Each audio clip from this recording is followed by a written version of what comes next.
He rebuked the Red Sea also, and it was dried up. So he led them through the depths as through the wilderness. Psalm 106, verse 9.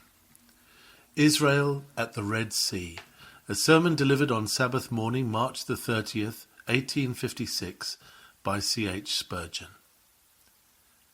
Several Sabbaths ago we preached upon the deliverance of the children of Israel out of Egypt by the blood of the Passover, and we told you then that we believed that event to be typical of the coming forth of God's people from that spiritual house of bondage, that furnace of mental suffering, whence they are delivered by the omnipotent grace of God at the time of their conversion. This morning we pursue the narrative. No doubt the children of Israel supposed that now all was over. The Egyptians had sent them away, entreating them to depart, and loading them with riches. Terror had smitten the heart of Egypt, for from the king on the throne to the prisoner in the dungeon, all was dismay and fear on account of Israel. Egypt was glad for them when they departed. Therefore the children of Israel said within themselves, "We shall now march to Canaan at once. There will be no more dangers, no more troubles, no more trials. The Egyptians themselves have sent us away, and they are too much afraid of us ever to molest us again. Now we shall tread the desert through with hasty footstep, and when a few more days have passed, we shall enter into the land of our possession, the land that floweth with milk and honey." Not quite so speedily, says God. The time is not arrived yet for you to rest. It is true I have delivered you from Egypt, but there is much you have to learn before you will be prepared to dwell in Canaan. Therefore I shall lead you about, and instruct you, and teach you.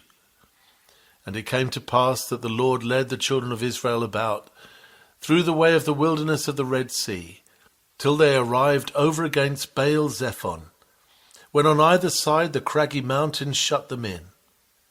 Pharaoh hears of it, he comes upon them to overcome them, and they stand in terrible fright and jeopardy of them to overcome them. And they stand in terrible fright and jeopardy of their lives. Now, beloved, it is usually so with the believer.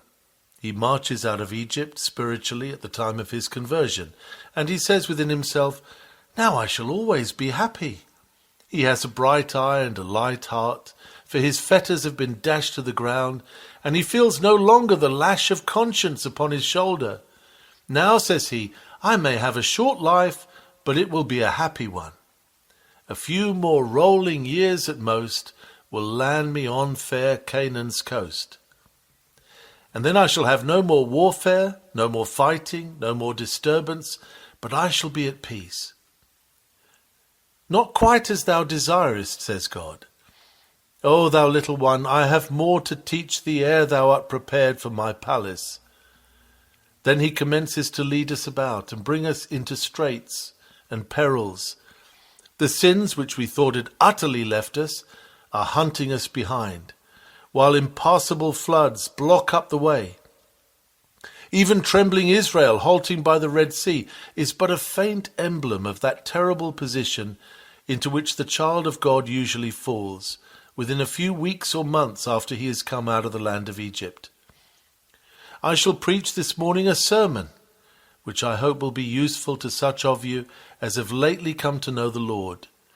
You were expecting to build tabernacles in which to dwell on the summit of the mountains of joy forever, but you found on the contrary that you have very great troubles and conflicts, and perhaps now you have a more terrible trial than you ever experienced in all your life before. I will endeavour to show you that this is just what you might have expected, that there will be a Red Sea very soon after you come out of your house of bondage. Others of you, my dear friends, have passed through all these things many years ago. You can say, many days have passed since then, many changes I have seen, yet have been upheld till now. Who could hold me up but thou? I am sure you'll be glad to revisit the spot where God delivered you from your distresses. We find it very pleasant to look upon the place where we were taught in our schoolboy days, or to visit the haunts of our childhood. So you who are grey-headed in the cause of your master will not find it very tedious work to go back a little way and look to that Red Sea which God rebuked and dried up, that you might be led through it even as through the wilderness. Coming then to the subject, the children of Israel had their difficulties, and so generally the child of God has his, very soon after he comes out of Egypt. But then they had their refuges, and moreover, God had a great and grand design to answer in all the troubles into which they were brought. Taking the first point, the children of Israel just now had 3 difficulties, 3 exceeding great dangers. And so I believe that every heir of heaven, within a very short period after the time of his deliverance, will meet with the same. The first they had was a great trial sent by God himself. There was the Red Sea in front of them. Now it was not an enemy that put the sea there, it was God himself. We may therefore think that the Red Sea represents some great and trying providence, which the Lord will be sure to place in the path of every newborn child, in order to try his faith and to test the sincerity of his trust in God. I do not know, beloved, whether your experience will back up mine, but I can say this, that the worst difficulty I ever met with, or I think I can ever meet with, happened a little time after my conversion to God. And you must generally expect, very soon after you've been brought to know and love him, that you will have some great, broad, deep Red Sea straight before your path, which you will scarcely know how to pass. Sometimes it will occur in the family. The husband says, for instance, if he is an ungodly man, "You shall not attend such and such a place of worship. I positively forbid you to be baptized or to join that church." There is a Red Sea before you. You had done nothing wrong. It is God himself who places that Red Sea before your path. Or perhaps before that time you were carrying on a business which now you cannot conscientiously continue, and there is a Red Sea which you have to cross in renouncing your means of livelihood. You don't see how it is to be done, how you are to maintain yourself and to provide things honest in the sight of all men. Or perhaps your employment calls you amongst men with whom you lived before on amicable terms, and now on a sudden they say, "Come, won't you do as you used to do?" There again is a Red Sea before you. It is a hard struggle. You do not like to come out and say, "I cannot, I shall not, for I am a Christian." You stand still, half afraid to go forward. Or perhaps it is something proceeding more immediately from God. You find that just when he plants a vine in your heart, he blasts all the vines in your vineyard. And when he plants you in his own garden, then it is that he uproots all your comforts and your joys. Just when the sun of righteousness is rising upon you, your own little candle is blown out. Just when you seem to need it most, your gourd is withered, your prosperity departs, and your flood becomes an ebb. I say again, it may not be so with all of you, but I think that most of God's people have not long escaped the bondage of Egypt before they find some terrible, rolling sea, lashed perhaps by tempestuous winds, directly in their path. They stand aghast and say, "Oh God, how can I bear this? I thought I could give up all for thee. But now I feel as if I could do nothing.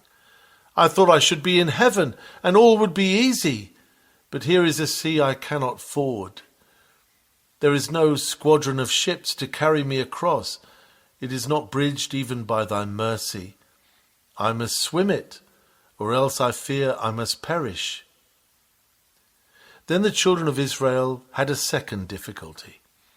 They would not have cared about the Red Sea a single atom if they had not been terrified by the Egyptians who were behind them.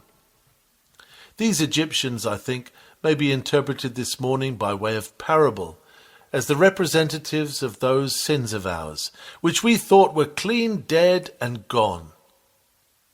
For a little while after conversion, sin does not trouble a Christian. He is very happy and cheerful in a sense of pardon. But before many days are past, he will understand what Paul said, I find another law in my members, so that when I would do good, evil is present with me. The first moment when he wins his liberty, he laughs and leaps in an ecstasy of joy. He thinks, I shall soon be in heaven. As for sin, I can trample that beneath my feet.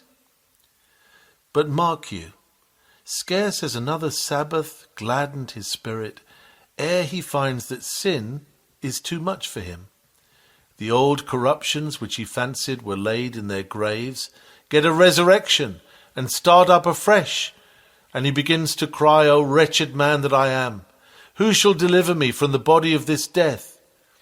He sees all his old sins galloping behind him, like Pharaoh and his host pursuing him to the borders of the Red Sea. There is a great trial before him. He thinks he could bear that. He thinks he could walk through the Red Sea. Those Egyptians, they are behind him.